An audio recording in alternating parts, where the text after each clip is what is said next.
It's my birthday. It's my birthday.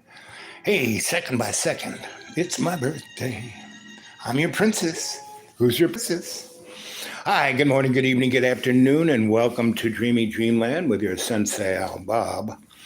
And I'm here to inform and entertain.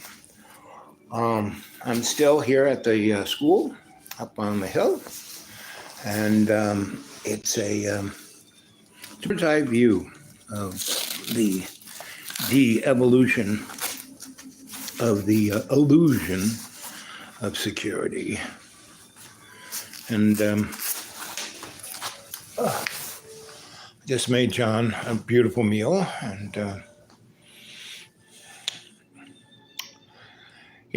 when you watch someone just bolt food down and don't really appreciate it, it's like, Now, I have no teeth, so I have to eat real slow, right? I have to let the food dissolve in my mouth, right? So instead of chew, swallow, I place.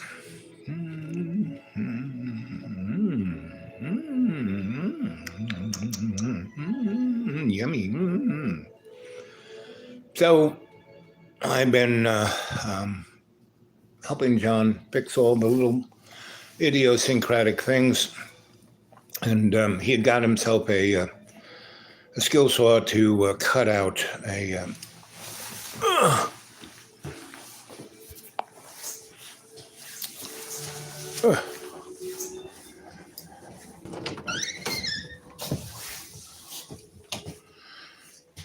there's a shower here, there's a washer dryer, these things get water on the floor, and it kind of makes the plywood buckle. So skill saw,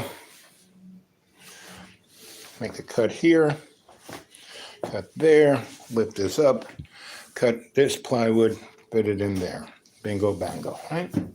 Then if you're really going to do something fun, you'd put Quickset, which is a kind of interesting concrete plastic thing. It's like this. I made this shower out of Quickset, right? And then, it's plywood down there, put Quickset down. Then I put the tile adhesive on it, right? And this is all tile I had left over from other jobs. Just like over here, there's more tile left over. Yeah, I got stuff left over from all over the place here, right? And anyway, so he got one of these, and he kind of, I don't know how to describe it, but he made it so the saw wouldn't work. The first saw, this ain't the first saw. So and I brought it back to the place, and they took it, right, and just stuck it back on his credit card.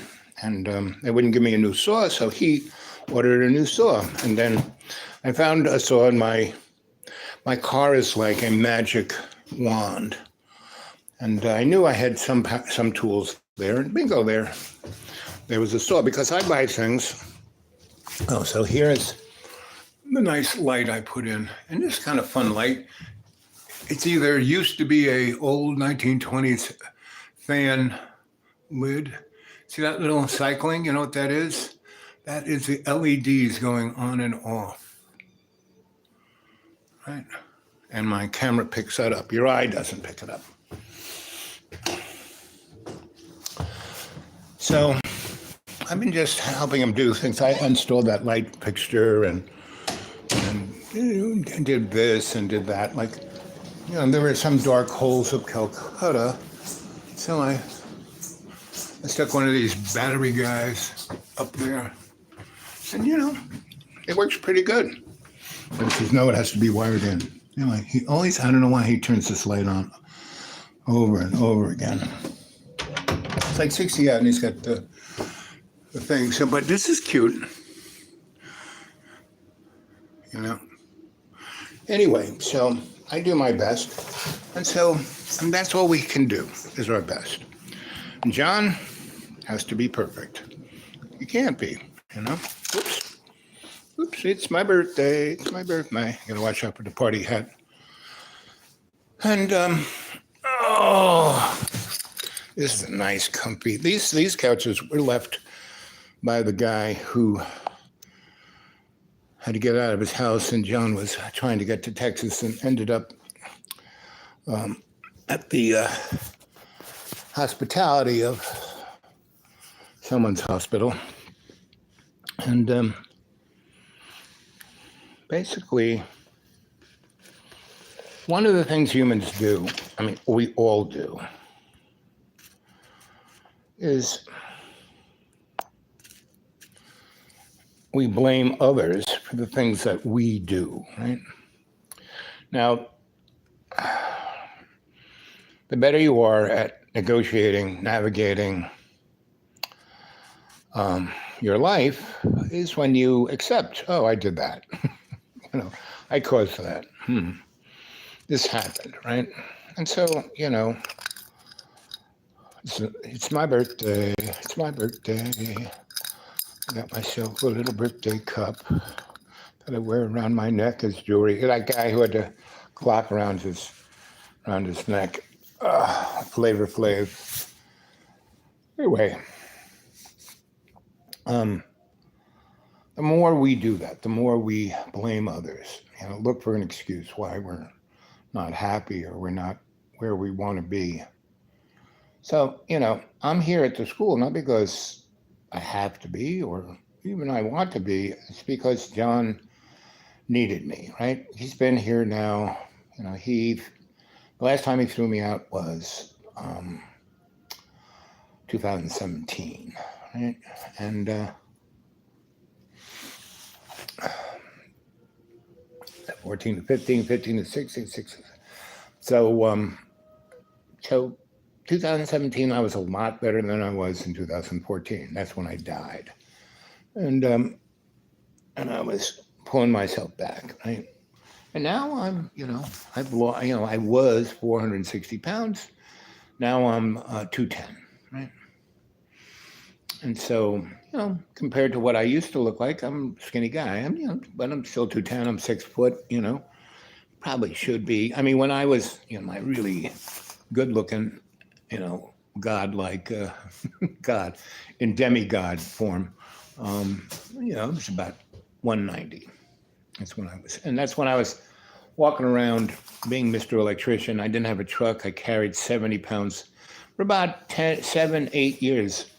I never had a truck. And even when I had business and employees, I still didn't have vehicles. It was too, I didn't have a driver's license. The insurance was too much,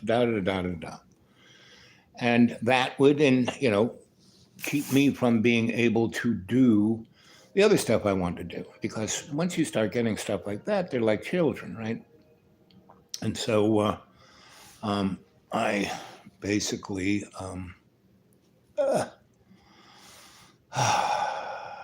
ran my business my own way. And I was living in abandoned buildings. I had I had 6 kind of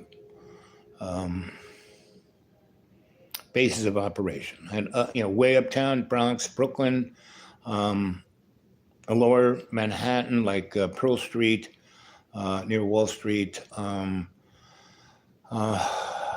Duane Street. I was on Duane Park. I was in the Mohawk Electric Building. That was Tesla's laboratory. That's where they developed alternating current on an industrial scale.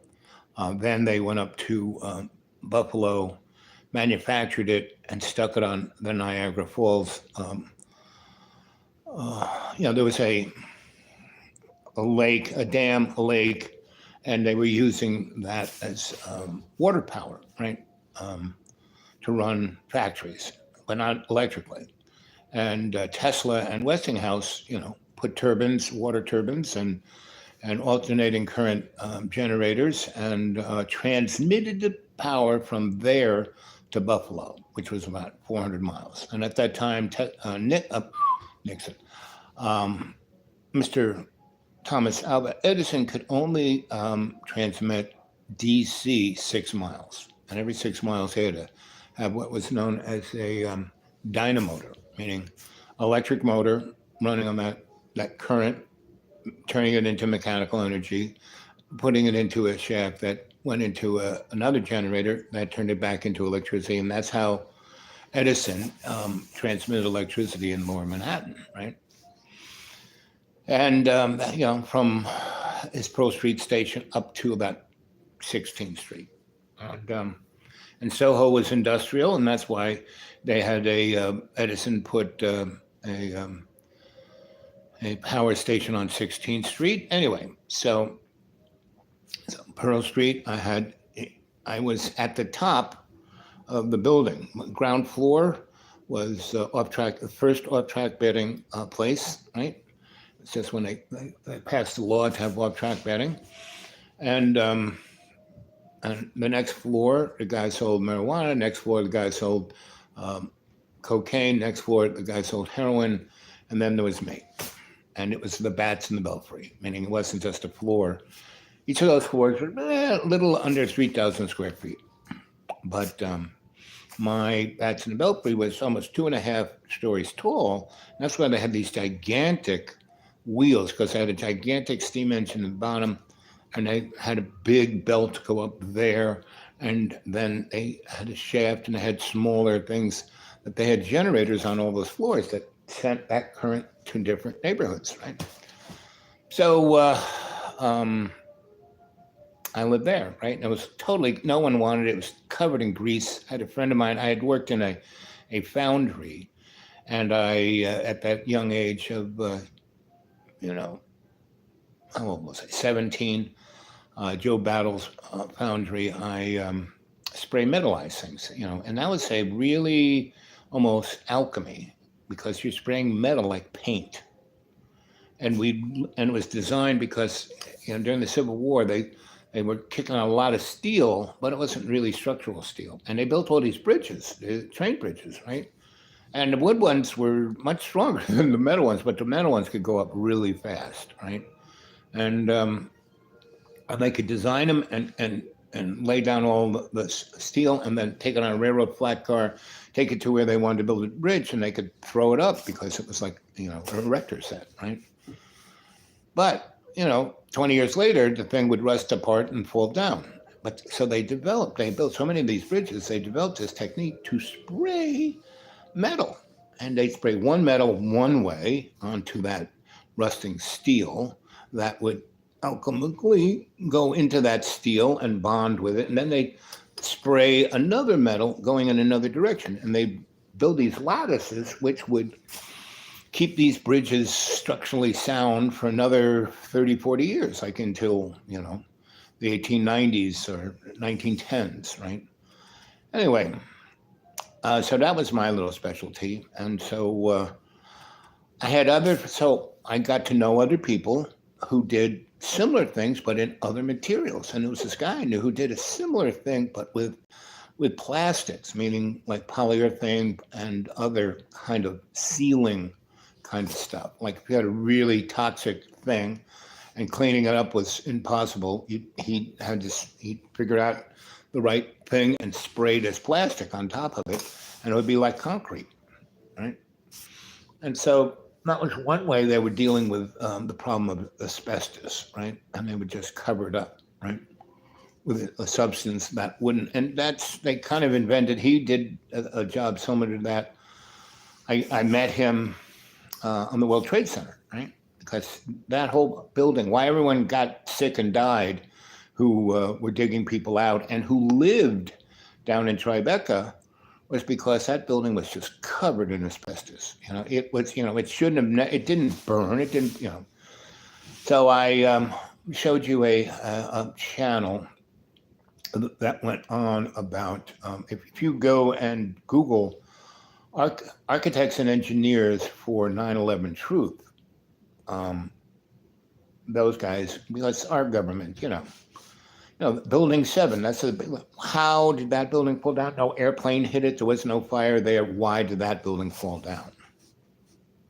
Because all of the documents about who killed JFK, all the documents about everything that anyone did wrong for the last 50 years was in that building, because that was where the CIA, the NSA, the FBI, you name it, ONI, all had their, storage of their documents, right? Their skiffs, right?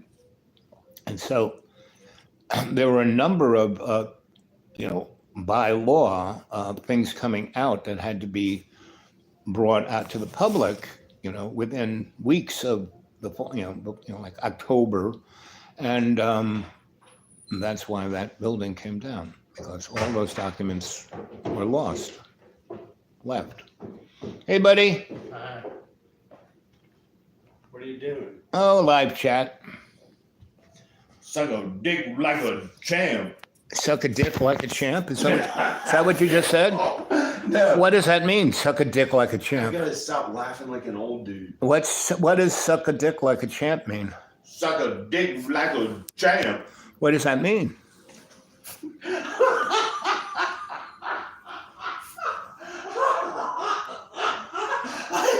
What theological depth does that have?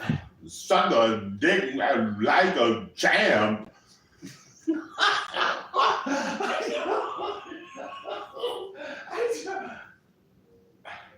Why does it sound like an old dude when I laugh? I gotta lose weight. Well, then, I'm gonna lose weight. John, the I'm gonna thing. go to California and act as young. I'm gonna feel as young and good as I can. Yeah, But I'm gonna get a lawyer and get back my kids. that sounds like a plan. I'm Yeah, gonna get her and the kids to live in California. I'll have so much money for the sale of this house. I Yeah. can get a lawyer and make them live in California. sounds like a plan. Make Danica live in California. And the house is ready to be sold, John. John, the house is ready to be sold. Yeah, we can do a few little things the next week, and it's time to list the house. There's 3 more things I want to do to the house. And Home Depot might do some stuff. And that's it. Okay. Hi. I put on this shoe with the other shoe. I'm trying to make 2 cool looking shoes. Oh, that's exciting. 2 different color shoes. Yeah, that's cool. I think it looks okay. I Yeah. just happen to find them. Yeah, These are the clothes I happen to have that I put on. sounds like Like, I think my mom found this at TJ Maxx or something. It looks nice. And I haven't even bought clothes in so long. Yeah. I just happened to get shoes finally. I hadn't gotten shoes since 2015. Besides like a pair of running shoes or 2, because I needed them for the road, jogging when I would work out more. And so I don't really buy clothes, but my mom sometimes would give me bags of clothes that she got at TJ Maxx or Yeah. places like that. That's nice. And I didn't know if they were like things that I'd wear, but I'd wear. Well, that coat looks good on you. Yeah, like I used to when I was younger. I sometimes I wouldn't wear any of the clothes she gave me, or I'd wear some of them. Yeah. I'd be like, oh, Taza looks like Taza's clothes, or I didn't like the way it felt. But then I learned that any clothes she gave me, I made use of the clothes, like I'd wear. Like she gave me these pants. It used to be like Taza's. Yeah. It would make me feel like Taza, but then I just wore whatever she gave me. And then I ended up getting paint on it, working in the house, and I'd get old or whatever. Yep. And I didn't have to buy clothes. But when I was younger, I used to choose my clothes. I just happened to, any clothes that I find in bags that my mom gave me that I used to have when I was younger. I had so many clothes. Yep. But I haven't had time to think about it. I've been working in the house. So I'm going to fix the floor in there. Are you going to go to sleep pretty soon? Oh, sooner rather than later. Okay. Yeah. If you're going to stay up, I would have fixed the floor right now. No. We're going to do it tomorrow when it's sunny, when we can see what we're doing, when we can, just like we did the light fixture, we work as a team and we have all the right tools. We got everything ready to go. Should I film the whole thing in a live?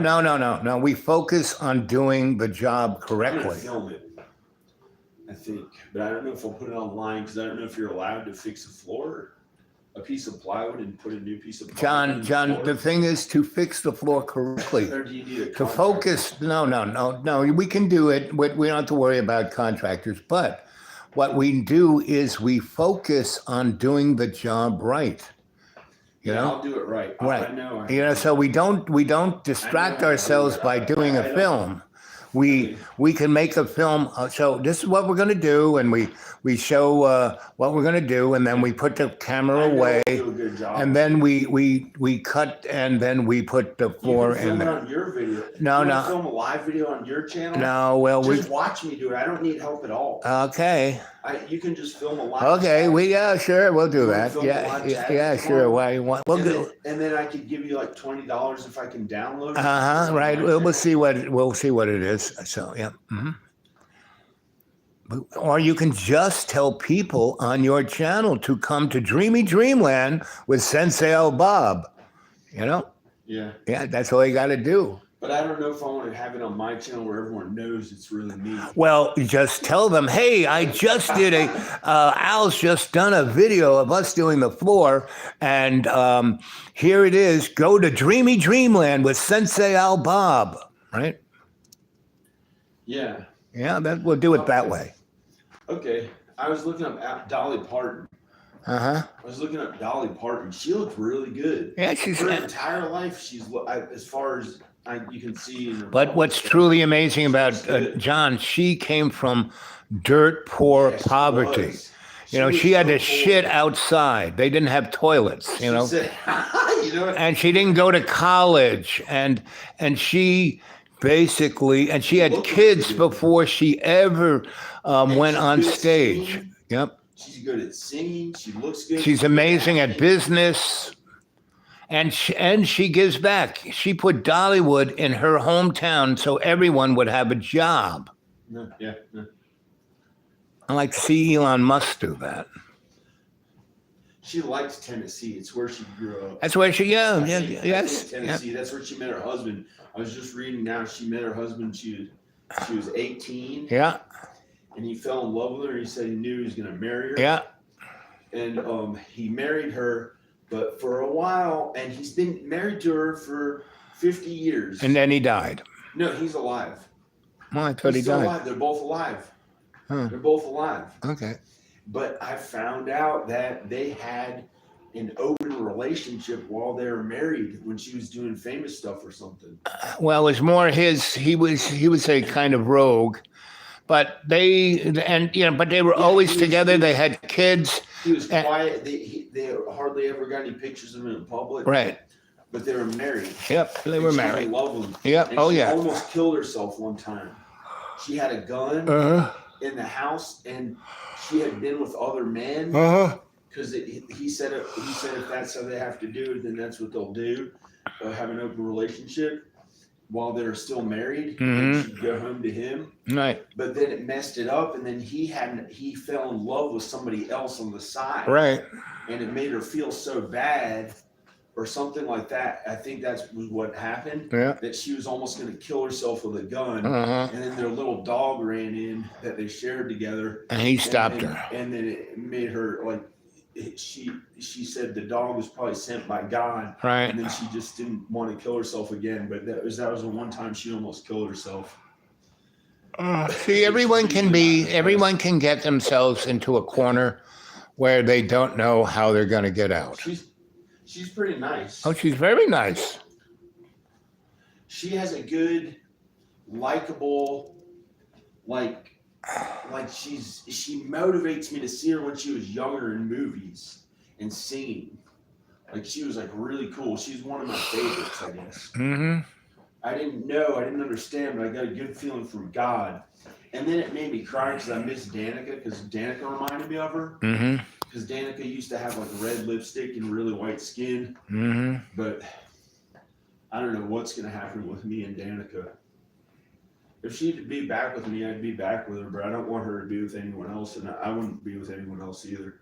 I'm happy with just her.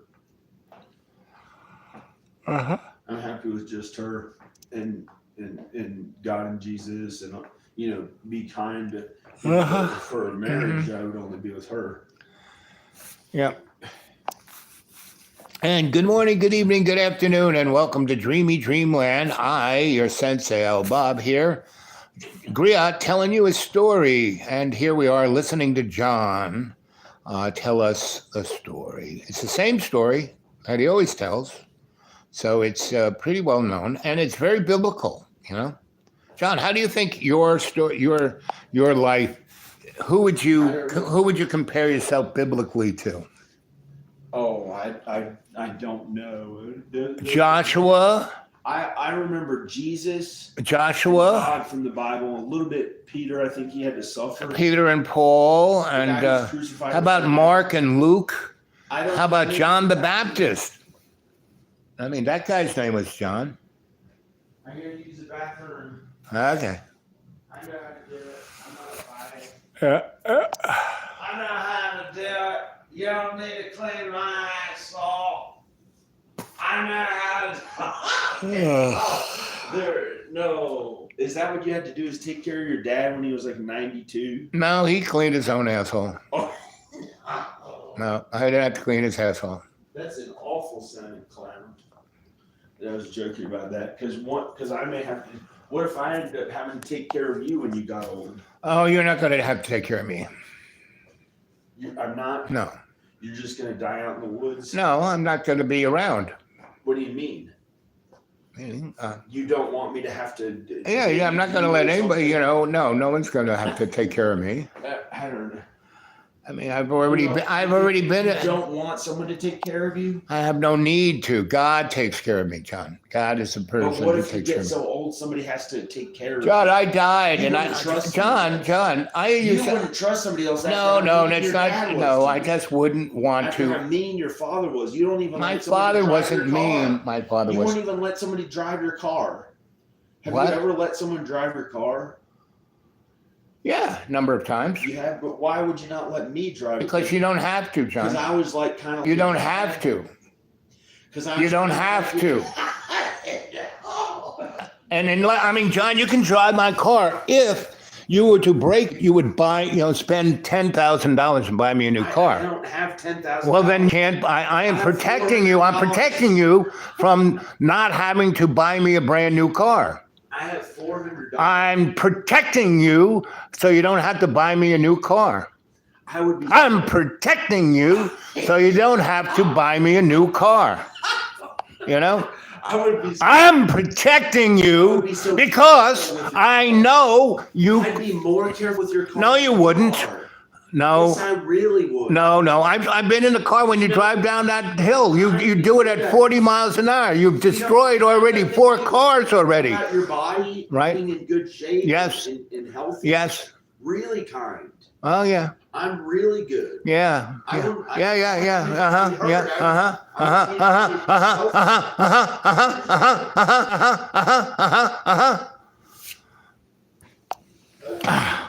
I gotta take shit. I wouldn't trust that guy as far as I could throw him. I'm not here because I need to be here. This is, why I'm not going to be here. He's not going to take care of me when I'm home. Because this is like the last of the last. It's been like 2 weeks and I've tried my best, did my best, And I'm not his parents, right? And I'm his friend. But I spent a good 3.5 years trying to do everything I could. But what you just heard there, his laundry list, same thing, over and over and over. He's not leaving his house, He would have been gone already. So I came back, right, just to check in on him and to help him out, because there were a couple of things, the guy he was about to leave, the shit guy, Mr. Smooth Move. He just couldn't, because John was like being John, and he couldn't handle it, right? So the guy was just going to go, He got John to give him some money just to get here, and then he was going to go because he just couldn't. And so, John, just go upstairs. I'll take care of this. Right? So I've been doing that. I got it covered. Because, and doing the floor, he's got the skills on one. He's already destroyed one saw. So he couldn't even get it out of the box, and he destroyed it, right? Because he didn't read the instructions, and he has a really good eye-hand coordination thing, right? Pretty amazing. But he gets his head a little, so he went after the saw, to get the blade on the saw. He used a hammer and he broke it, right? So I brought it back to Lowe's and said, "Hey, this thing was broken in the box. No problem." And they just put the cash back on his credit card, right? So,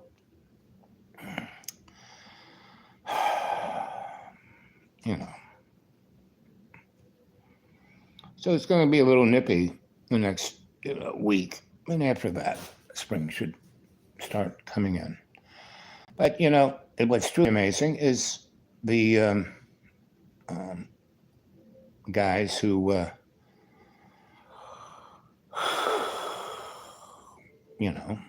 back at the Deep Green, Colonel Sanders,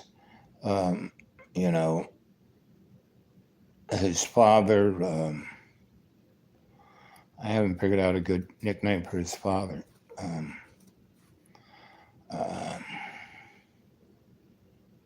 Big Dick, maybe, and the Tweakers, right? So, and they want me to sell them their property, right? So, I don't really. It's because it's not just them; it's all the other rich people who have moved into that neck of the woods and are destroying it. Meaning they have destroyed the energetics of it in 2 years. It's like mind-boggling. It was, a nature preserve for 18 years while I lived there. And the last, the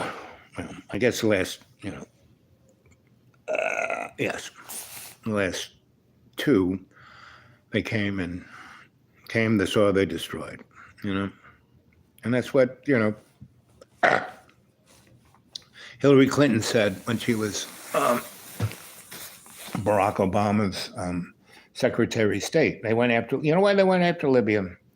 Muammar Gaddafi, he was put there by the CIA, right, to be their boy. And he did. And part of his being boy was to be that guy with the sunglasses and the crazy clothes and to kind of do, semi-military acts for them, right? So they could, have something done and they could not have to be blamed. They could say, oh, Gaddafi did it, right? And so they left him alone and he was developing his own, he was like, going the same route as Mr. North Korea, and he was going to make his own little atomic bomb so people wouldn't attack him. And Israel took it out, right? And no one said anything about it. They flew right across and bombed the crap out of it with the aircraft that we gave Israel, right? And that was about, 15 years ago. And so, but what he had done, so like here's Nigeria, right? It's lots of oil in Nigeria, but they have no refineries. So they're going broke buying oil from Exxon, Exxon's buying their oil for nothing, taking it to a refinery in wherever, and then bringing it back and selling it to Nigeria at a fortune, right? It's like, and the government in Nigeria, once they discovered oil, was basically crooked as you could get, right? And so Nigeria is kind of falling apart. And all the countries that this has been done to for the last, since, the imperialist period ended, and then we came with the fascist period, right? And so that's where we are now. And John represents this, right? Because, and we all, in America, we all do. I do, But I'm your Sensei Al-Bob, I've been around. I've seen things. I tell stories. I'm a griot. I try to motivate folk, right, to do their best. Because we're between a rock and a hard place, right? I'm living, $400 a month, right? So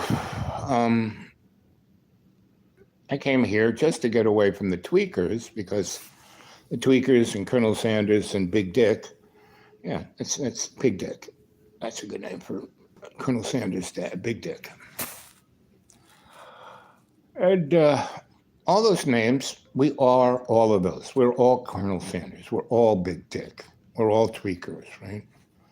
But it's how well we can be conscious consciously aware of this and go, oh, and like today, I'm driving around doing stuff for John, doing stuff for me, getting this, getting that, fixing this, fixing that, right? And so, and everyone's on, big pharma, right? And, I was on big pharma, but when I lost my weight, right, the element of my aplastic anemia, my arthritis, my charcoal legs, my diabetes, my blood pressure, my cholesterol. Basically, when I changed my diet, all those things, I got to a place of homeostasis, right? So that's where I'm at. Here, John, he orders, $300 worth of chips and cheese, and he just binges. I eat,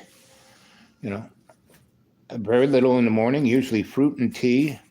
And then I do my exercises, and I usually do, meditation first, exercises, fruit and tea.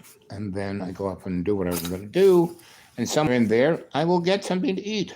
And it's at a little, you watch the show, I'm always in some little restaurant, a little Thailand or, over at the Fork or, different places, right? But those places have pretty good holler food, right? And I'll get a soup or I'll get a sandwich or I'll get breakfast. And the Fork, the lady who owns it, she likes me, so she'll make me breakfast anytime. So, and, all those people charge me. They know I don't really have any money. So about $10, whatever I eat, it's about $10 or under $10. So I can give a tip. And that's how and I don't do that more than 2 or 3 times a week, right? So and usually when I do that, I have other things to do. I'm going to see a doctor, I'm going to go buy a specific thing, get my car fixed, right? And so, and when he says, I'll take care of you when you get old, no. I mean, guys, he's already thrown me out of here. Well, I haven't even been here 2 weeks. He's thrown me out twice, right? And then I would go someplace and just wait, and he'd call, please come back, so I'd come back, right? And then help him do this, that, the other thing, and he'd throw me out again, right? So that's the story. He disrupted my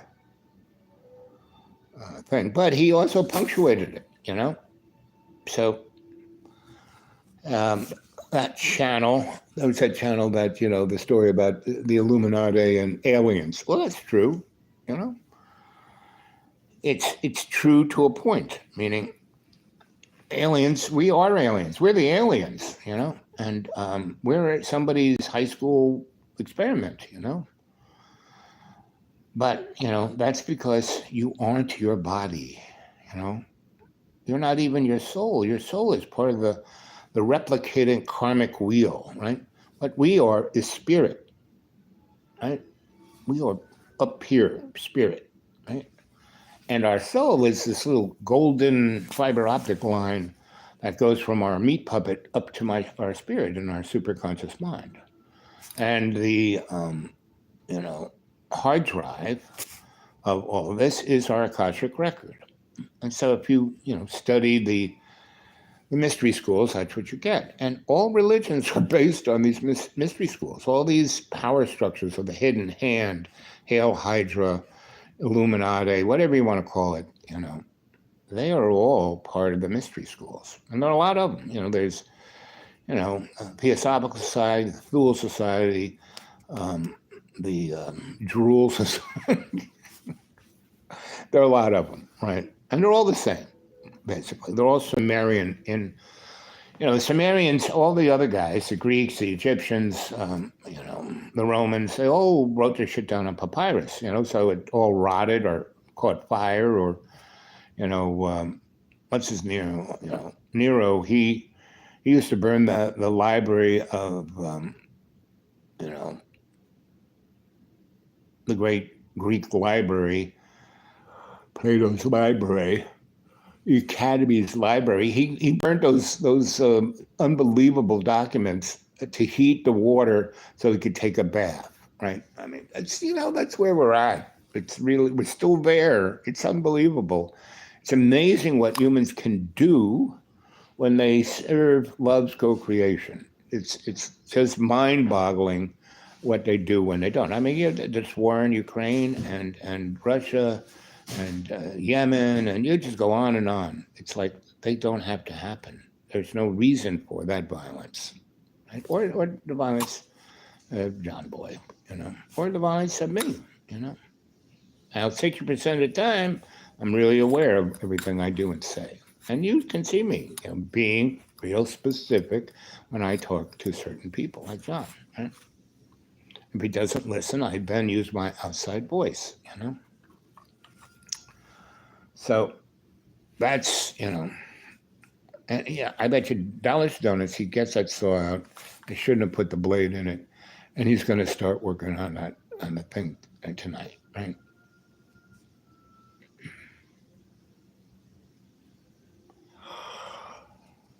Anyway. I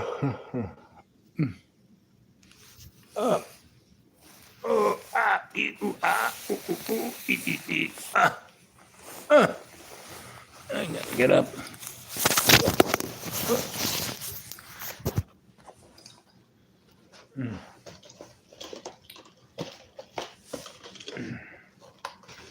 It's my birthday. It's my birthday.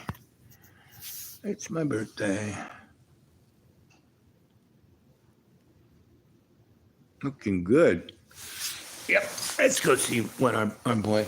There he is. All right. Oh, well, I'm going to bed. You are? Yeah.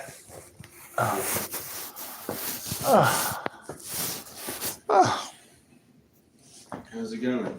So tomorrow we'll do the board. Not tonight, right? Not tonight, right? No sawing at 3 in the morning, right? No. Okay. I thought you didn't want to hear that. No, exactly. I would have. Tomorrow when there's sun coming through that window so we can really see it, so we can I be. can see it with the light on, and there, even at the crawl space, I'd turn the flashlight on.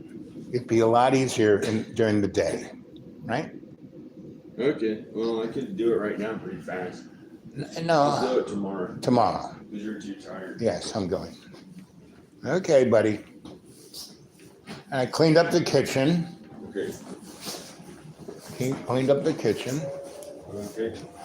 Alexis, stop. Yep. And notice how Lexuses look like a Ford Explorer? what? Have you noticed how most of the new cars look all the same? Pretty much.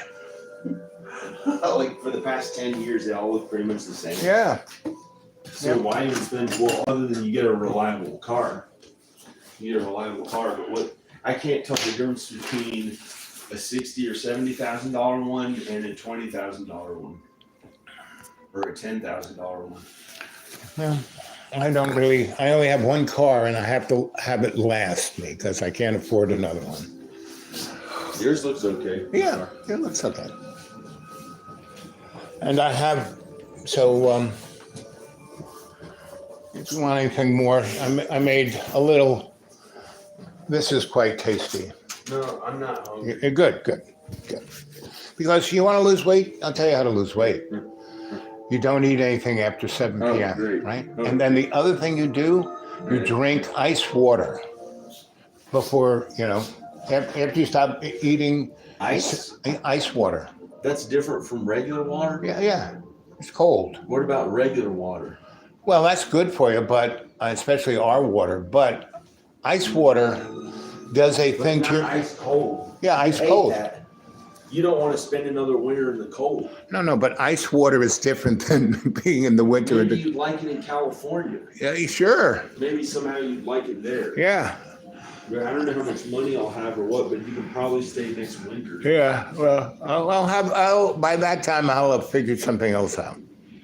Not a I problem. know I'll have a bunch of money. I'll have a big net worth. I'll pretty much have a big net, like a good net worth. Good net But I don't worth. know how much money I'll have to spend on paying for someone else. Well, you don't have to. You know, you won't have But you to. can probably stay. You there won't next have winter. to. You won't have to. You can probably.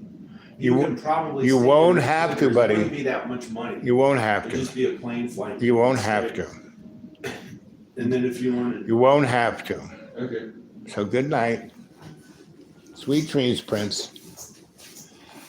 I want to go all out, get her and the kids back, Yep. and do really. Sounds like a real good plan. Sweet. I'll see you in the morning.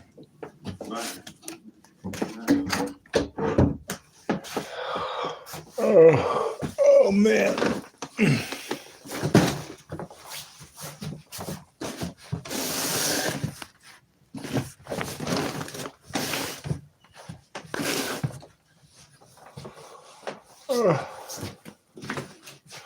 So here's my little cell. So here's my organizational structure is boxes. I throw them away. I grab them from the supermarket before they do.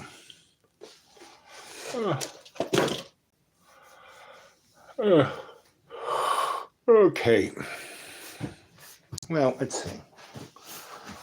Where are my reading glasses?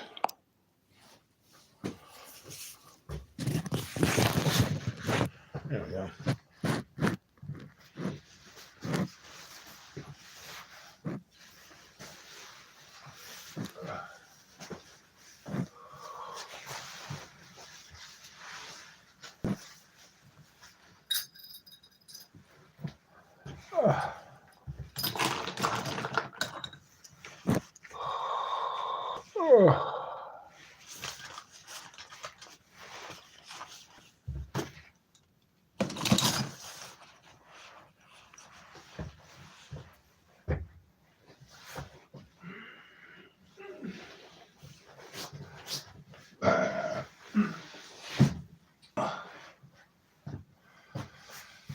Okay, now I can read. There's two of you there. We've been going on for 47 minutes, 30 seconds. Let's see. Salaronics tones. Howdy, Sensei Al. Cadre, how are you doing? Happy birthday. Month again. Looking good. Hey, fellas. Artemis. Anyway, three of you. So, this has been a little soap opera that I've helped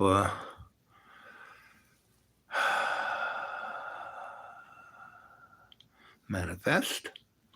So, what do you think? What do you think on how I treat John? How do you think about how John treats me? How do you think about how John treats himself? Well, like I said, I've died so many times that death is, just, I realize that it's just, your life, your body, your physical form is like a slipper, a tight, a snug slipper and death is slipping out of that slipper, right? It's not, and I've seen a lot of people die. I was an EMT. I was a surgical EMT. And our firehouse was right in a place where there was like 5, horrific car crashes a week, right? And maybe 3 or 4 suicides, because up above ours was this big, it had been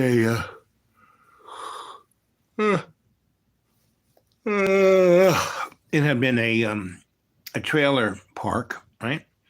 And this company that became an HMO bought up trailer parks across America and turned those trailers into places to put old folks in, an old folks home, instead of having a building that, was sealed and warm and you could go play Parcheesi over here and, go to the dining room, eat with everybody. No, everyone got their own little trailer, and they would ride around in a golf cart and bring you TV dinners, right? That was the level of, and they'd have this nurse come around and check you out once a week, right? And a lot of people, I was like, and so a lot of people killed themselves, ate their gun. Most people killed themselves were guys, right? And we'd have to go in and they'd, their back of their heads would be gone and their brains would be all over the ceiling. And a number of times, because this was, again, a very Native American land, Iroquois Nation, and there was some pretty heavy mojo there. And so I saw a lot of paranormal stuff. And it's right, Vinton, where not Vinton, Varna, where the interchange was just, like 10 miles, 15 miles to Ithaca and Cornell. And where Cornell is one of the most unbelievably paranormal, energetic places. And it's where the Iroquois Nation, they didn't go there. I mean, they did ceremony there. And when Colonel Cornell, just took the land, the Indians said, well, you can take it. That's, but it's so beautiful. This river comes right through it, and there's a waterfall. That's a waterfall, and blah, blah, blah, blah, blah. And I said, well, good luck with that. So I worked at Cornell. And I was an itinerant scholar there, and I was there for 3 years. And I did a lot of other stuff too. But and it was why I had that job it was not like a 9-to-5 job. I worked for this guy, and I was his research assistant. That's what I was, the title they gave me. But he, I worked under him, and he just gave me projects to go and do my thing with, He would say, so we want to understand this, right? And here is what, the scholastics say about this. But I have this insight that it's more like that, and I want you to look at it in your interesting way. And, here's all of the documentation of people who've done research on this, and this, and my little angle comes from this. So I want you to see how that angle affects their research. And then I want you to give me, your opinion that's not prejudiced by the scholastic. And, so that's what I did for 3 years. And he gave me some really interesting shit to look at, right? And he got me a carrel in the reserve library that no one else, that the average undergraduate or even graduate student couldn't go into, right? And so, I had my own carrel there. That was kind of my office. They gave me a nice, a place where most of the other guys didn't want to be. It was part of the old building. And, and things went bump in the night there. And, I was down with things that go and bump in the night, right? And that's one of the places was truly, because you go to any national laboratory, right? Los Alamos, Sandias, Kirkland Air Force Base, the one in Long Island, what's it called? I forget. The one in Chicago. All of those laboratories, and there are a bunch of other ones, all have a Cornell Avenue, meaning that's, Cornell had one of the first cyclotrons. Their football stadium was built on top of their cyclotron. So Stanford gets a lot of, right, but, the Cornell is it, and that's why they don't need advertising like Stanford does, right? They are it. They're more prestigious than MIT or Stanford or any of those others, So, and the guy I worked for was a Dizzle, right? And so my friend who got me into Cornell, right, and then, her job was to administer all these people doing their research and all of that. So she held the purse strings to all of that. So this guy, when she said, hey, I have a guy I think will fit right in with you, he would say, sure, send him by, right? And I did fit right in for what he wanted, right? And I was the dude. And, but so I had a lot of latitude. I could do it because I started working for this electrician, Gus Baer, and he was an amazing musician. And from the time he was 17 until he was 23, he was out there on the road. He was in Elvis's band.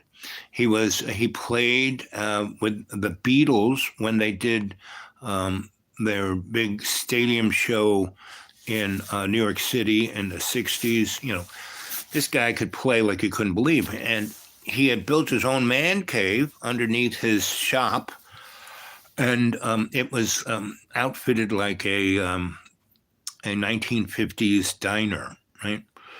And he had all these pictures of him with all these the Big Bopper, you name it, he was it. And he was a well sought after studio musician. So he did that for almost 10 years. And then he decided, well, I did it, done it, am I going to do this more? No, I'm not, So he was like in his 20s. His father was getting old. And he had, as a young man, he had worked as an electrician for his dad. And his dad was like, Grandpa Stoll. He was like the shit up there, right? So he went back. His father was like aging. He was like in his 70s, and he was, not doing too well. So Gus took over and took care of his parents, and they died. They didn't last, as long as mine did under my care. And so there he was. So he married his high school sweetheart. And she was still kind of hot when he came back, when he was in his, they were both still in their 20s. And he had some cash, and he had a lot of notoriety. And his dad had the biggest electric contractor, in upstate New York. And he just didn't, build houses. He did gigantic jobs, mining. And people don't realize that there's a lot of mining up there, right? There's one of the largest salt mines in the world right up there. Because there are all these Finger Lakes, so that water has caused a lot of interesting minerals to be deposited there. And there are a lot of, and because they've been deep mining, going down 900 feet since, the late 1800s, 1890s, then all of the dumbs were placed in those mines. So I worked on a few of those down there. So that was, so I had a very interesting 3 years at Cornell, right? And when I moved from my friend's farm, and because I had became the farm electrician, and I saved 4 big guys, was one big dairy guy who had like 300 head of dairy cows. I mean, he had that's like $5 million worth of cows, and there was an electric problem where they didn't want to get close to the machines, and no one could figure out why, and I did, right? So he was just about to lose $5 million, and I fixed it like that, right?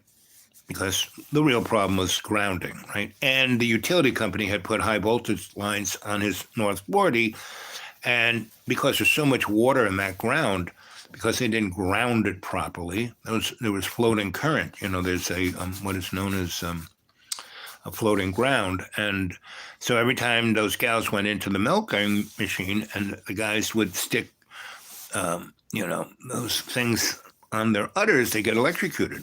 So they didn't want to, but they wanted to because those cows really needed to get milked, and he couldn't milk all those cows by hand, so he was going to lose $5 million worth of cows, and I went in and fixed it in 5 days, right? And he had all the big electricians in.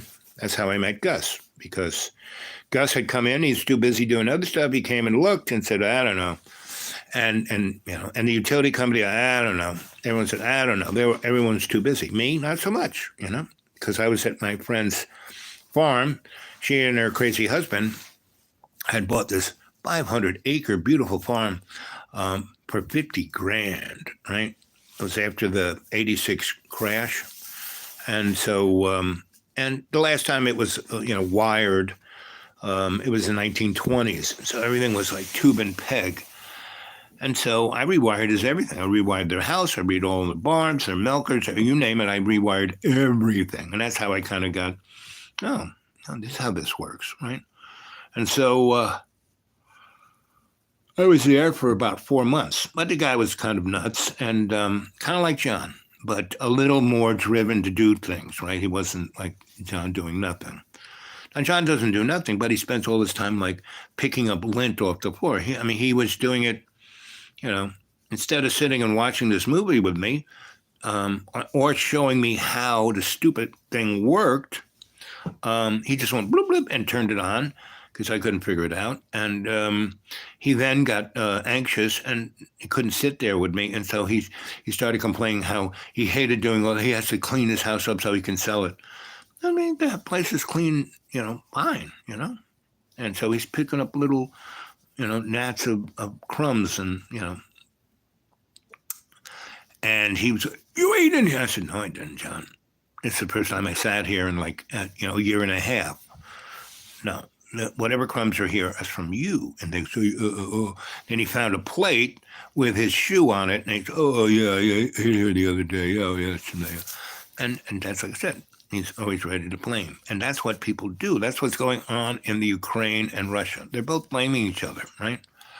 Instead of, Vlad had 20 years really to do something with Russia. And he let, the hidden hand lead him down into this. I mean, he's being played.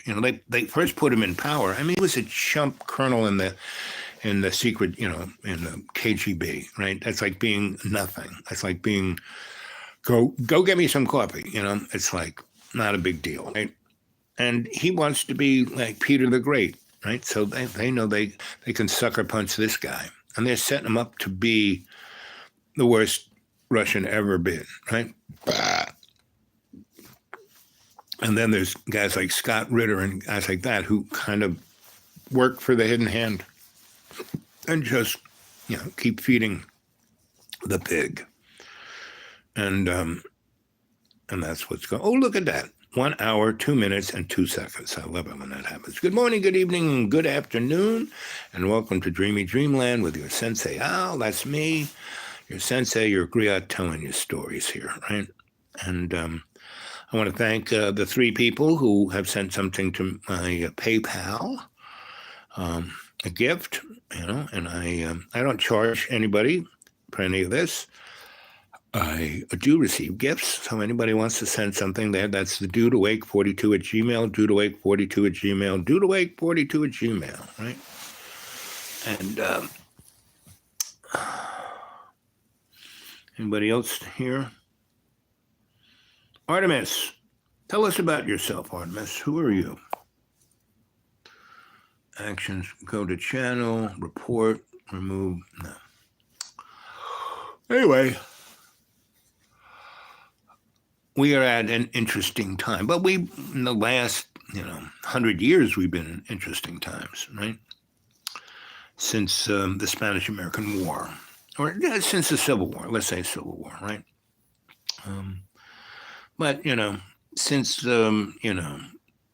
Christopher Columbus came here, it's been, John is reincarnation of Christopher Columbus. I mean, if he constantly saying the most important thing is family, then he should go to Texas and be with them. But it's so hard. And I try to give him advice. I try to give him examples of friends of mine who were in the same situation. And this is what they did here. This is how this worked out. This is how it didn't work out. This is what that is. He doesn't listen, right? Because he just wants to repeat his laundry list over and over and over, right? Because he feels guilty. And so he wants to find a reason to blame somebody else, right? And I bet you dollars to donuts, he's, 3 in the morning, he'll cut the floor open. It's like, really? He can't wait. I mean, like fixing the light in here, it was totally fracked. Because George wired this place with wire he got from a bank that was wired in 1920. Right, so he used rubber canvas cable, and then wired his house with it. It's like, this should kind of, he was not an electrician, so, it works, but. So I had to take this thing apart, and it was totally fracked, and, I had to it was like brain surgery. And so, I had to get all the right parts, take it all apart, and,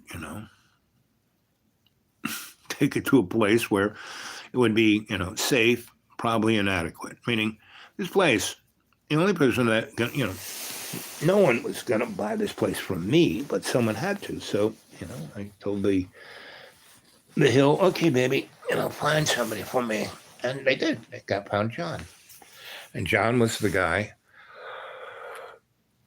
He's the only guy who could have bought this place. And he did a great job. He fixed this up. He saved the building. He really did. I mean, he didn't physically, the way he tells, I spent 18 hours a day for the last 5 years. No. He put about 50 grand into this place, of hiring people. He had this guy, Mr. Mike, who did everything, right? He put the HVAC in, but the guy, he just did it real quick because he couldn't stand being around John. I mean, he took John's money. He needed it. And so he just, ran around and did he did a pretty good job. Like half the building was about to fall down the way George built it. So this guy, put, big, beams, like 12-inch by 12-inch beams. I mean, thick, not 2x4, 12-inch by 12-inch to hold the outside part of the building so it wouldn't fall down, right? He did a great job at that.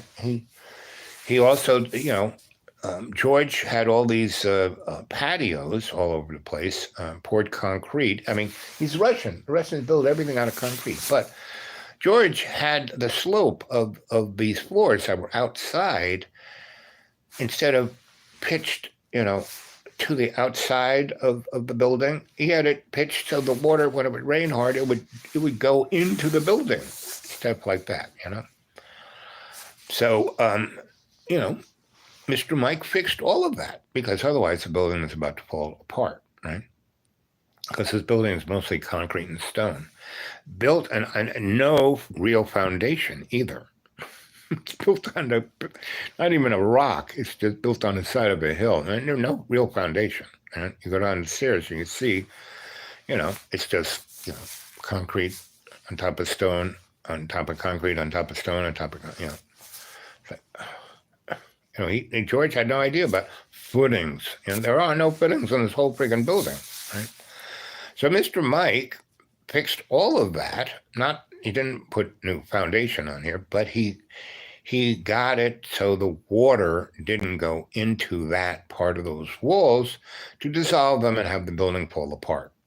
So, yes, John saved this place, right? And then he did the painting of this, that, and the other thing, right?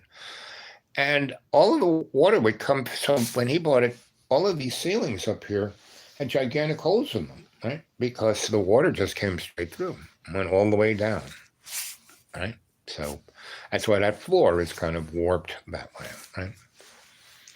And no one in their right mind is going to buy this place unless they understand what it really is. Like I said, it belongs to the Museum of Modern Art.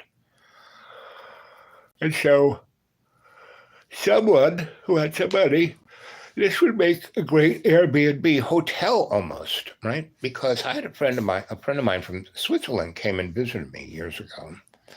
And he, was down at the, I showed him around and we went into the Goodwill, and there was these skis, cross-country skis.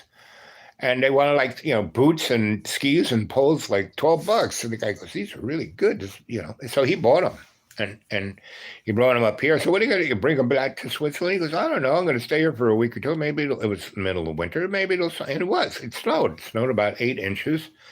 And he hiked up top of the ridge. And he said, this is the best cross-country skiing. And if you just had a tow rope to bring people up there, you could have a ski, chalet here right in the middle, 6 miles from downtown Roanoke.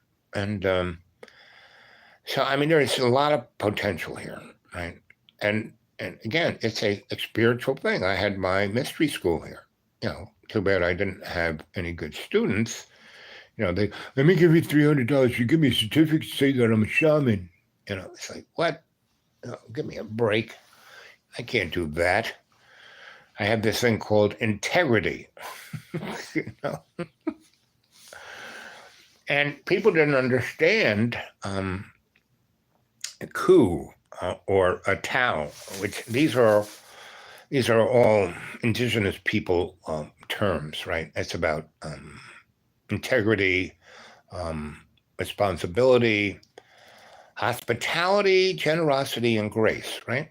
So when someone did, who had it, because see, in a tribe, everyone in a tribe has a talent, has a skill better than anybody else. This person knows herbs better than somebody. This one can cook better than this one. Really can, start fires when there's no fire. This one can do this. This one makes amazing arrows.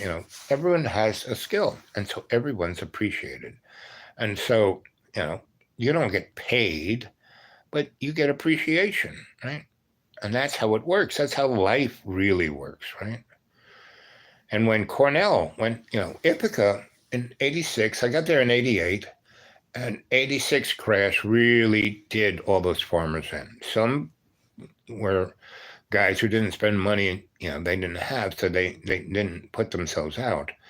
But, and they had a pretty good business going, so they weathered the storm. But a lot of other guys, because interest rates were really low before that, and they had been high during the 70s, and Jimmy Carter and Ronnie Reagan, the first term, and then it started to turn it back, and then H did a great job of getting it going, and then Bill Clinton, was one of the only few presidents who ever had a balanced budget and no deficit. He zeroed the deficit down.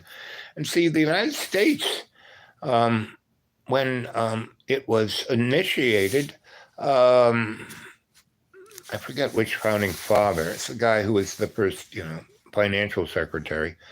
But he said, no, we need to, America needs to run on a deficit. We'll spend more money than we have, right? Because we'll always have money. This place has got so many resources. This is the shizzle, so we can. It's like when I was, working for the Desperate Guys and had other clients doing other things. I was making a good salary, and so my credit rating was like through the roof. It was like almost 9,000. I could borrow anything. That's how I, initially, and how I got there is the first few buildings I bought, or properties I bought, or cars I bought, brand new. I was going to get, I was going to pay cash because I was making cash. And my banker said, no. Let me give you a loan for that. You carry it for a year, then you pay it off. And man, your credit will be through the roof. Then I can, offer you some other products that will make you some money, like CDs, right? And so I did that, right?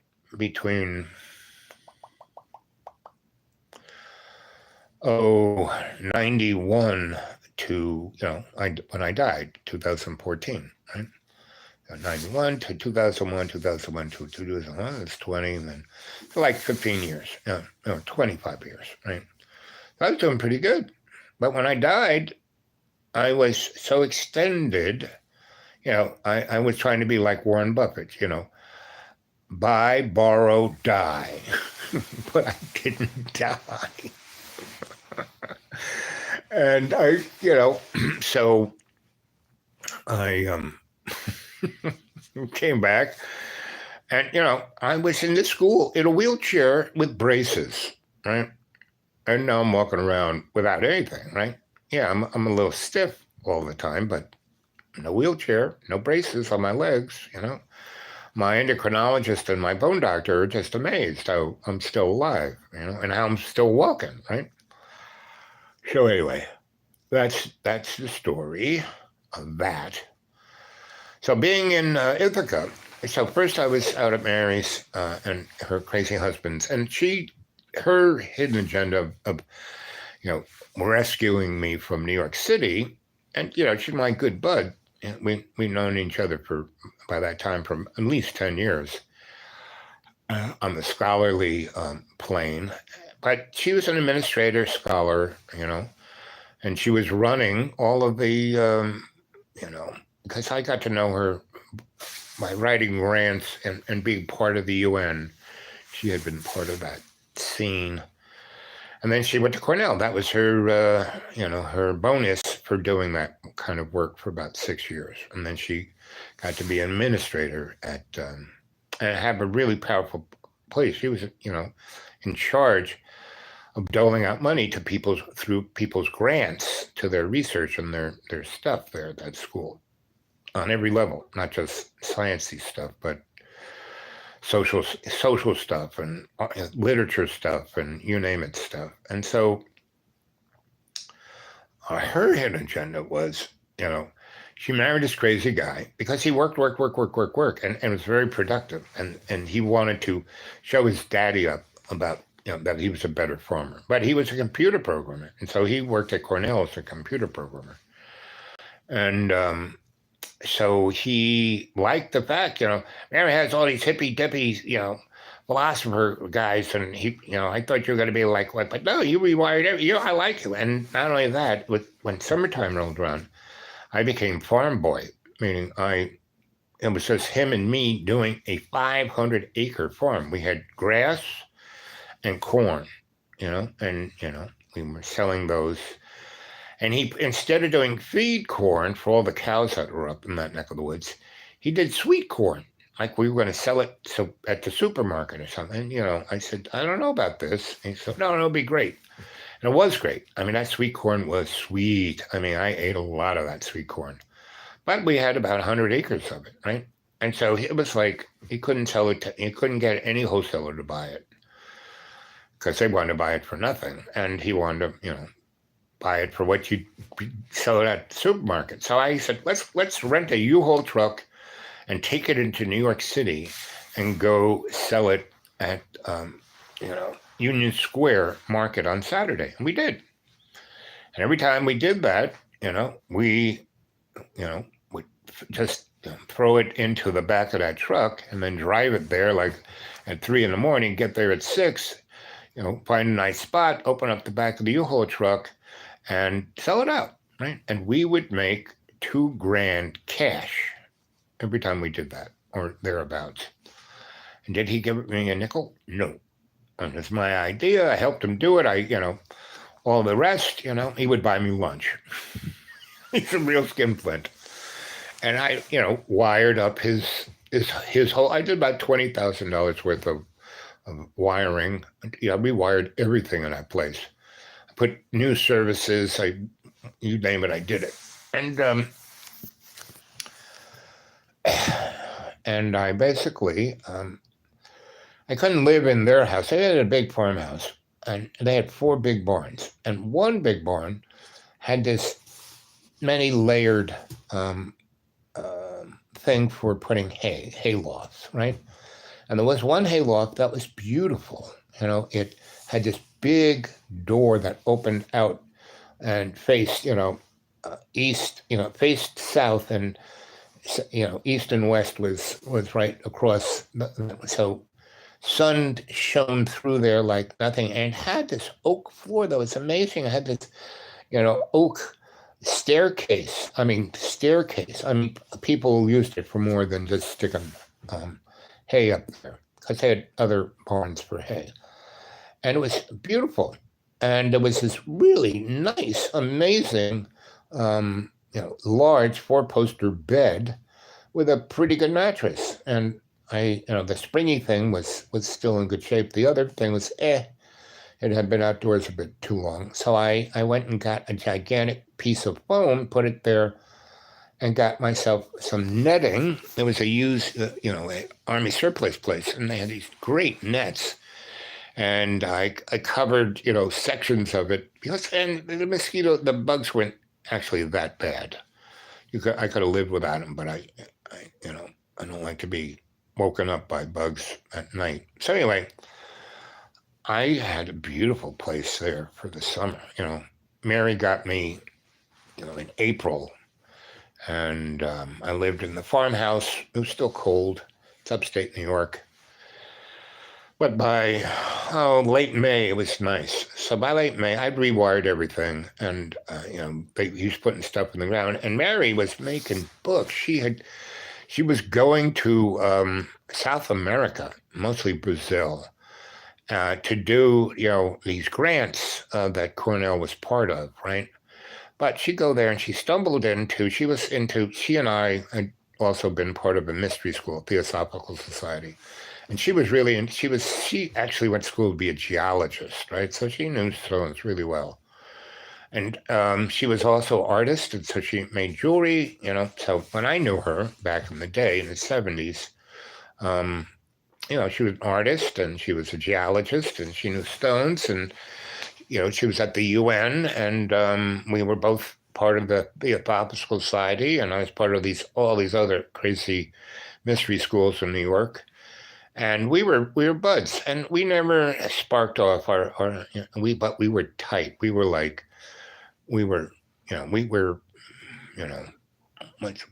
did Plato say? Platonic love, right? We really cared about each other, loved each other, did all kinds of crazy stuff, lived with each other, because I constantly had interesting places to live. And so, I took care of her when she was in New York for a year and a half.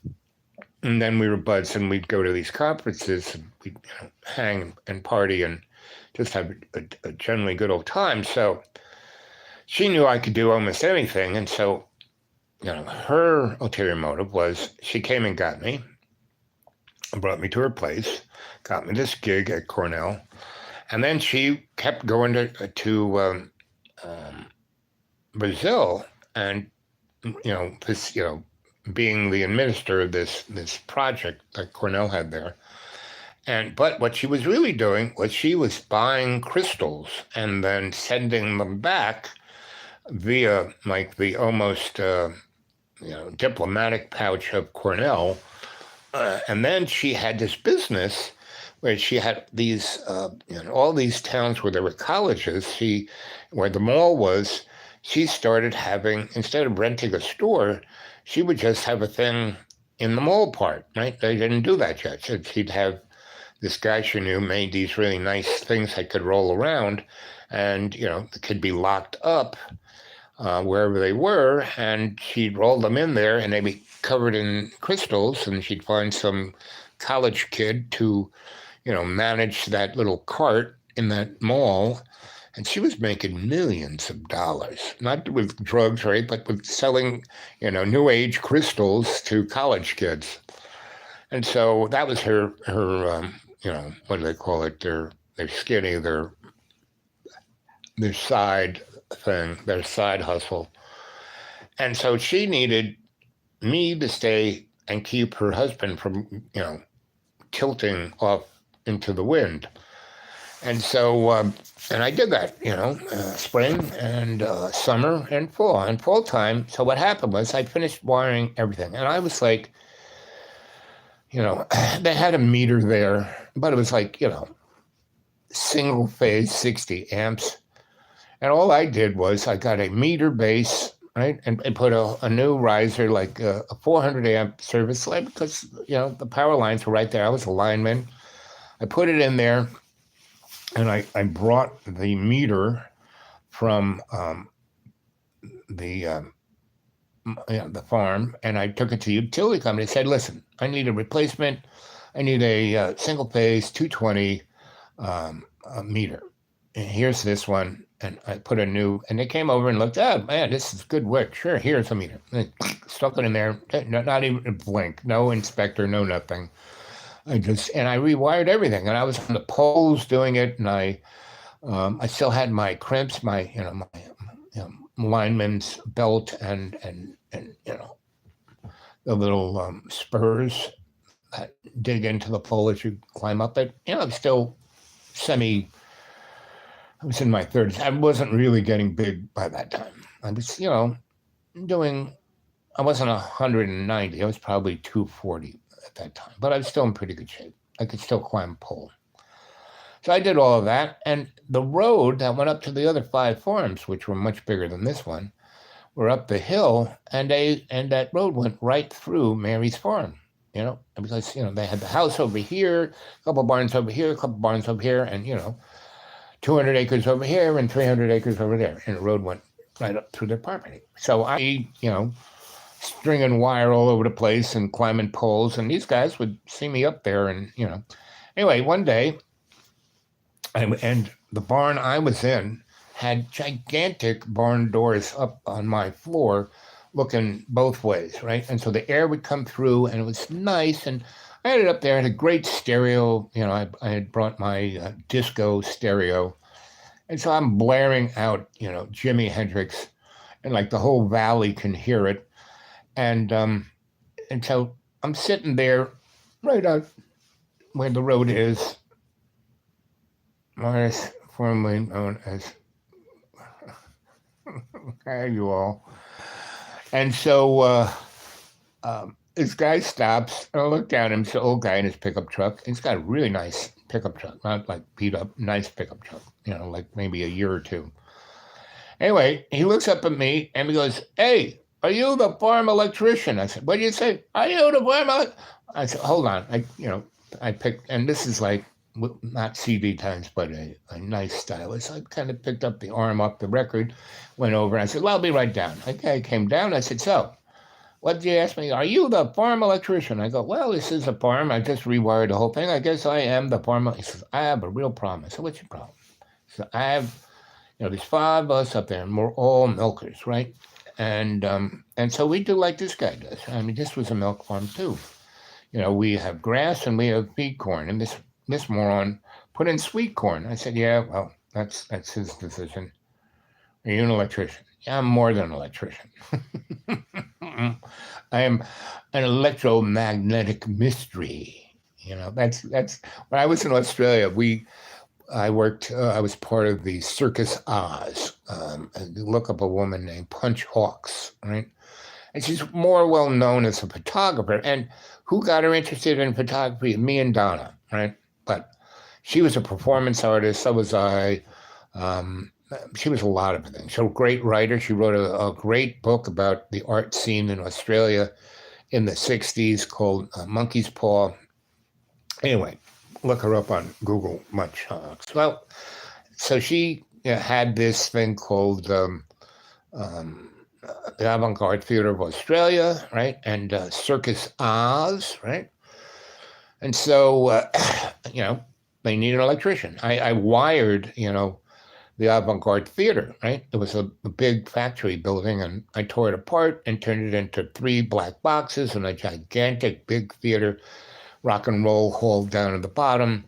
And she was part of that. And then she goes, she had done her PhD thesis on the circus, the carnival, and how it was part of and she was a mystery school girl too. So she and I were birds of a feather. And so anyway, we rigged the circus. So we traveled all over Asia, right? And we had our own circus tent. And all the people in the circus, none of us were circus people. We had high wire, we had, you name it, we had it. And we figured it all out ourselves, right? No one taught us how to do it. And that's what I loved about Australian people. They have this can-do attitude about anything. So we rigged our show, the whole thing, high wire, trapeze, everything, in a theater, And so, it was set up to light a proscenium, in a stage, not the whole friggin' thing, because we, the guys who were doing the high wire and the trapeze did it right over the audience, and they didn't have a net.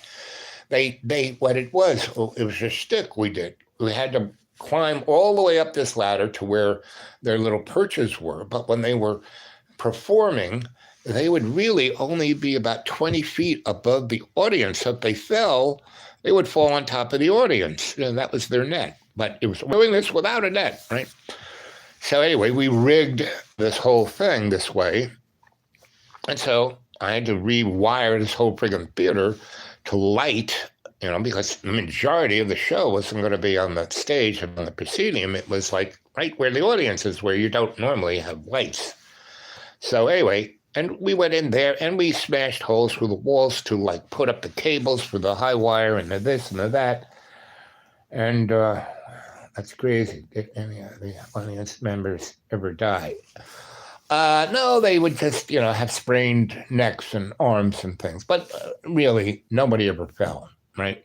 And because we had other little things, there was no net underneath, but over here was a net, over there was a net, over there. So if they were like, uh-oh, they would dive into the nets. And those nets weren't seen by the audience. And we were totally off the wall because we had a band, right?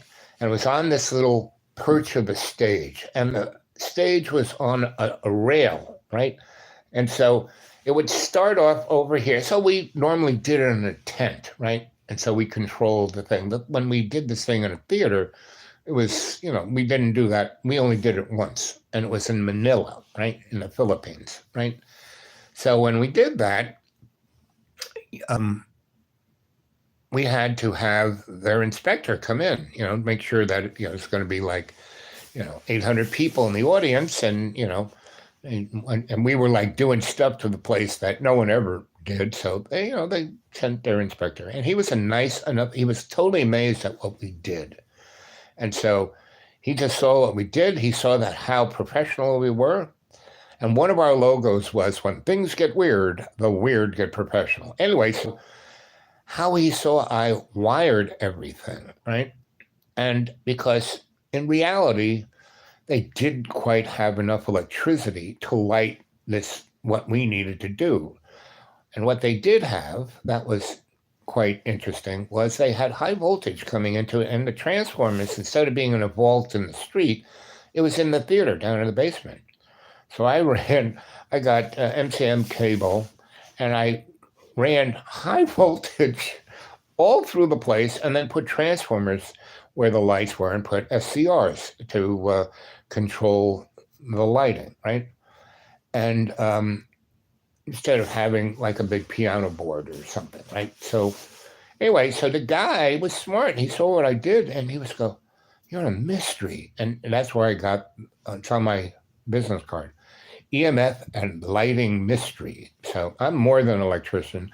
I'm an EMF mystery. And he goes, "I've never seen anyone do this." And he goes, "Every theater should be wired this way. This is amazing."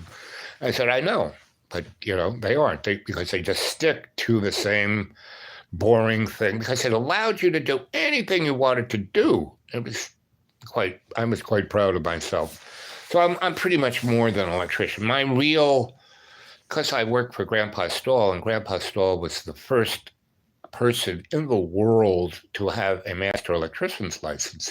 He was Nikola Tesla's bench electrician. All the stuff that Tesla ever made, he would dream it up and then draw kind of drawings, and Grandpa Stahl had to figure out how to make it work. So that was my mentor, my electrical mentor. I started, being his apprentice, the sorcerer's apprentice at 9, right? And I stayed with him and his son, Mike, until Mike, was in his 60s. And then he never stopped, and he never, he thought he was still, 20. And he was up on a ladder, and he would do this. All the old timers, I had my wiggy, I never touched anything like this, because I was screwing around with high voltage. And so that's what Grandpa Stahl really cut my teeth on, was high voltage, because Mike did all of the, he was a local 3 house. He did the Seagram's building, right? Which is a pretty amazing building, and apartment buildings and office buildings and a lot of, and restaurants. And that's how I learned how to wire restaurants and do service work. He did a lot of vault work. And so, but Grandpa did all the old factories and kept them going. And so, Frankenstein electricity. And we did a vault work. We worked for Edison, because he had been doing that, since the 1890s. So anyway, that was my forte. So when I ended up in New Mexico, the Juice Man, yeah, they can call me that. That's a good one. I like that. So when I ended up in New Mexico, I worked for a company that was just like Grandpa Stoll. It was Dick. What was his last name? Dick Powell Electric, right? And again, so Grandpa Stoll was Grandpa Stoll because he was Mike Stoll Sr. and his son was Mike Stoll Jr. And Mike hated being called Jr. So it was Grandpa Stoll and Mike, right? And when I got to work for Dick Powell Electric, there was Grandpa Dick, and Dick Jr. And so they called, Grandpa, and they called Dick, and he was a dick, right? And so I stumbled into that job. Like, all the jobs I had up until then were really Yahoo jobs. I mean, the first job I had in Albuquerque was I worked for this fast food place called Jack in the Box. And my job was to clean up the grease trap and then put on the clown suit and go out in 120-degree weather and, get people to come in and get a sandwich. I had the arrow and I'd be spinning around and dancing out on the corner. And they paid me 74 cents an hour. Right? And I'd still pay for my Jack in the Box cheeseburger. And then I worked for a company, and they would build things so shoddy. It was unbelievable. They just built houses out on the desert, and then they'd start to sink.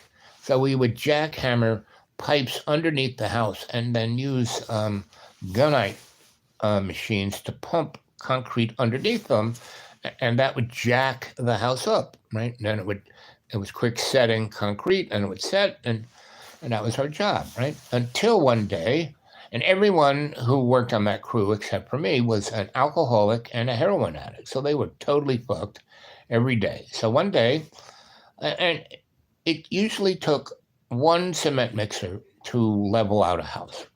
It was a big, if there was a big problem, maybe two, right? No more, right? And so, one big truck and one little truck. But anyway, one day we go to this place and we jackhammer the pipes underneath the house, and big cement mixer comes, and and how we did it was we marked the house off, and then we'd thalidomide, one of those little things, telescopes you look through and can see where something, you zero it in, see what's level. And that's how we would, we'd have these hash marks on the side, and we'd have the thing looked at it. When we lifted it up to where it would be level, we'd stop. But anyway, so we jacked the pipes underneath. We start pumping the concrete under the house, and it doesn't move at all.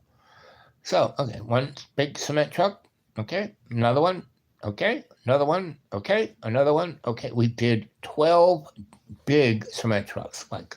We could have built the Hoover Dam with this amount of concrete.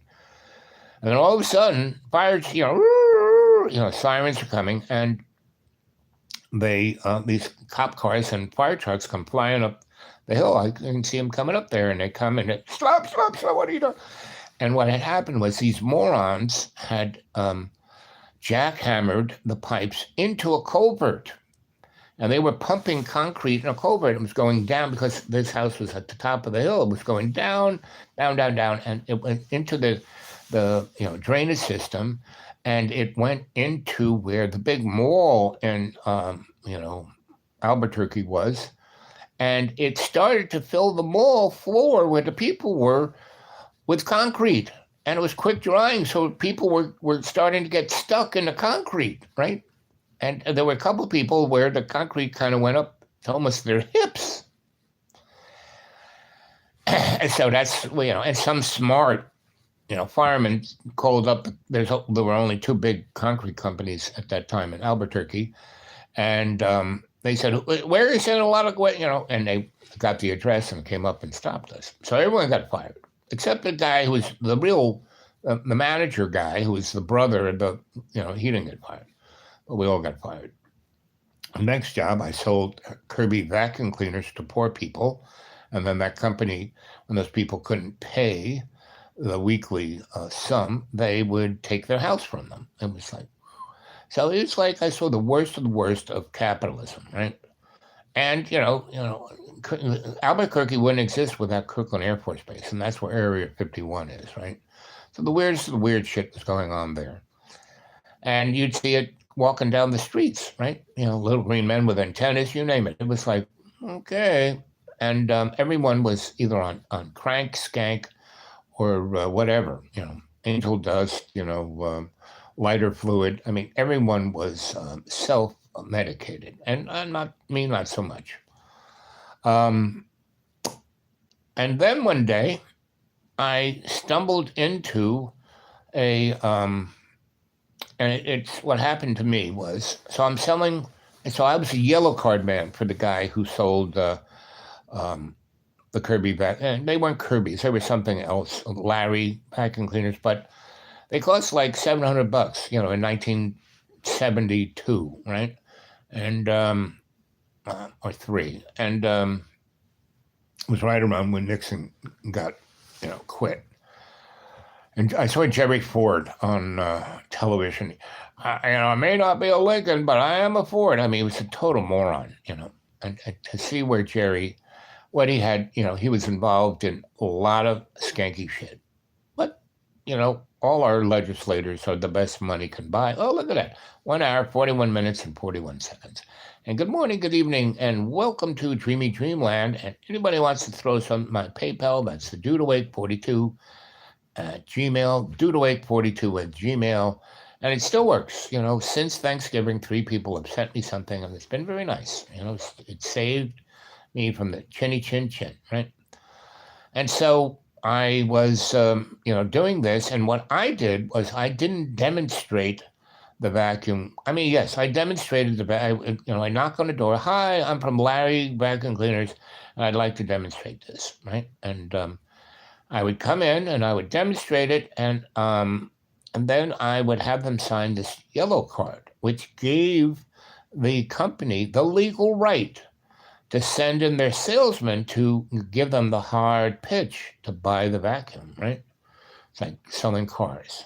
And their real scam was not so much to sell vacuum cleaners. They only had about 20 of them, and they kept selling the same one over and over again. But to sell it to people who were, owned a house, but were really poor and couldn't afford the $5 a week. And by signing this contract, you were using your house or your property or your car or whatever you owned as collateral, and they would just take it away, right?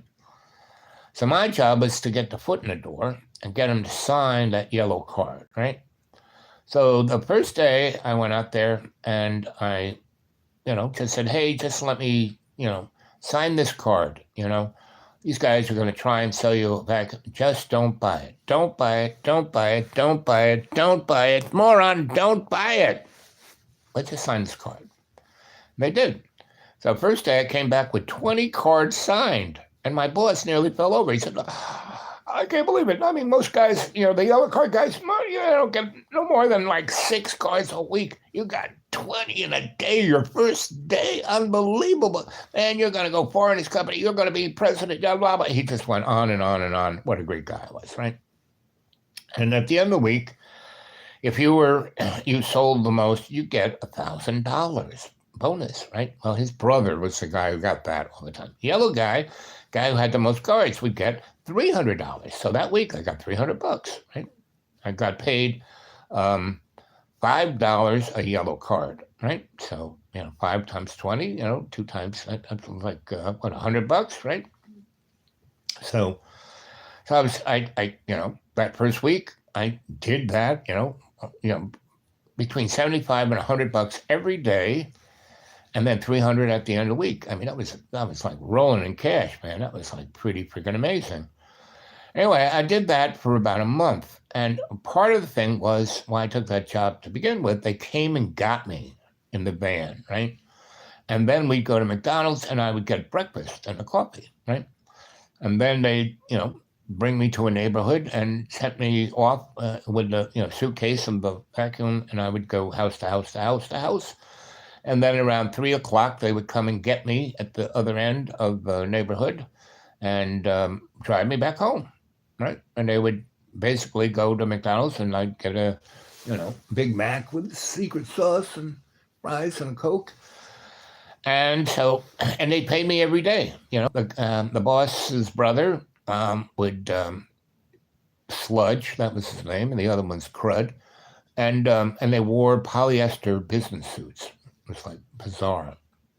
And they were both, shit brown.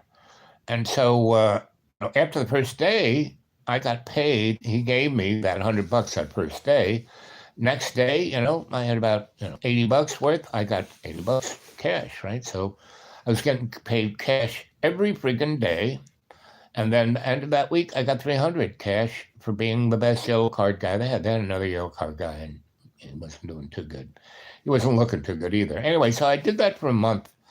And after a month, I ended up like that guy. I was starting to look like that guy, right?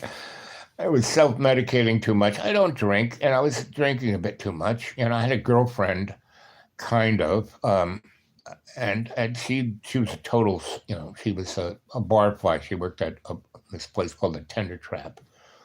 Anyway, so, Albuquerque is a very strange town in Mexico. Albuquerque, New Mexico. I called it Albuquerque. And so, and the other job I had before I had the vacuum cleaner job was that I installed car stereos. And this guy made thousands of dollars every day, and he paid us every 2 weeks, right? And I had no money when I started that job. So I had no food. And I'd come and I just watch guys have lunch and drool. And the day of the day I was going to get paid, I was putting speakers in the back of this lady's car and fellas. First, I was in her trunk putting these speakers in, and she had just gone to the supermarket. And so she got all this lunch meat. So I just, oh my God, started eating everything out of the supermarket, the cheese, the lunch meat, some fruit, bread, she had a bottle of wine. I kind of broke the top off and drank that. And I was a little bit desperate. And, that's what you need to experience desperateness, to appreciate the good things you have in life. And that's like living. And you need to die a few times. John's going, if I could only, all I want to do is, no, come on. You don't want to do that. I've seen people do it too many times and miss. Blew their eye out, blew the front of their face off, but still lived. Because they're like, bam, and poof, No. We are put here to serve love's co-creation, period. And, there in less than 6 months, I had some of the shittiest jobs you could ever friggin' make, I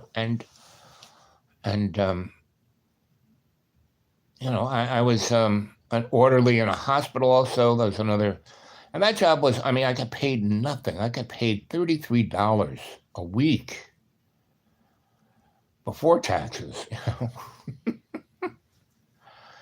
And it was really, I quit because everyone was stealing everything from these old people and they treated them, some people actually physically abused them. It was like, and I tried to talk to my supervisor and, shut up, I didn't have it because all they were, he was just worried, what, the boss said, right? Anyway. So anyway, after all those crappy jobs, I got this vacuum cleaner job, and so I'm doing pretty good. I'm making, somewhere close to $400 to $800 a week, depending on how many yellow cards I get signed. And so one day, after about a month of doing this, and I didn't shower, I didn't, I wore the same clothes, And so, crud takes me to this neighborhood that is, super duper fancy schmancy, and it's not the protocol, right? I said, what are we doing here? So he goes, okay, I want you to start here and go up this avenue. Don't go any place else, just up this avenue. And I said, okay. So he drives away, and I don't do what he tells me. I go up this street, right? I said, I want to look at that house. And I go to this house, a really fancy schmancy house. And, ding dong, door opens, and this woman answers, and she's somewhere between 19 and 25, and she's wearing a total, like what's known as a teddy, and she's like totally naked underneath, and turgid nipples, and I just like. Anyway, she goes, would you like to come in? And I come in, and it's like 10:30 in the morning. She goes, would you like a cocktail? And so she makes me, a cocktail, and we start drinking. And by the third drink, I'm trying to show her the vacuum cleaner, and it did have this like massage, attachment to it. And it, basically looked like a dildo, and, and the vacuum was like the suckiness, and it had a lubricant. And she goes, oh, what's this? And she like stuck it inside herself and said, oh, hook me up, So, within, I'd say 20 minutes, we were, as John would say, fornicating.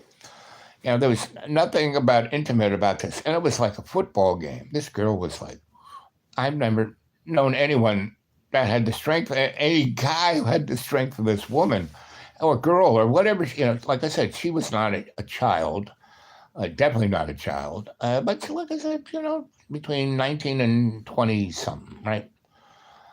I'd say, of the age of Mortis, right? She had her own mind. No one's going to say, oh, wow, you did something wrong here. I would say she might have even been older than me. She was taller than me, and I was 6 foot, right? She was a good and well sculptured, Anyway, so we are leaving our sweat and our body fluids virtually on every single part of this house, on the floor, on the couch, on the bed, in the kitchen, you name it. We were all over the place, rolling around and drinking. She just kept bringing, and we stopped having cocktails. We were just drinking out of the bottle. And I've only been drunk 3 times in my life.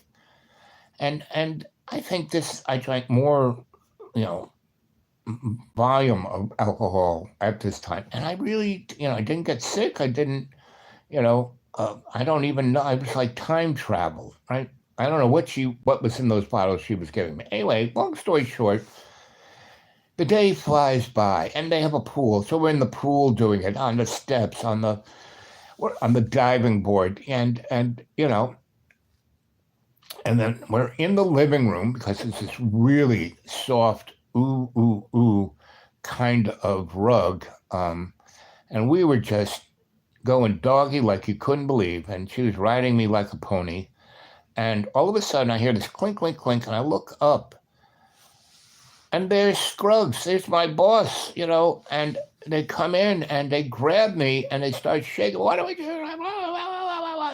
Where were you? Why did you go back? What were they doing here? And then this old German guy comes in and goes, leave him alone. And he, and I was Dr. Bittenoff, SS scientist of everything. One of those paperclip boys, and he's, working at Kirkland, doing strange things out at Area 51. And basically, I have been told that this young lady was actually AI. That was her name. We called her AI, And this was 1972, 73. Artificial intelligent robot, self-aware, love fucking, love fornicating, So, wow. Oh.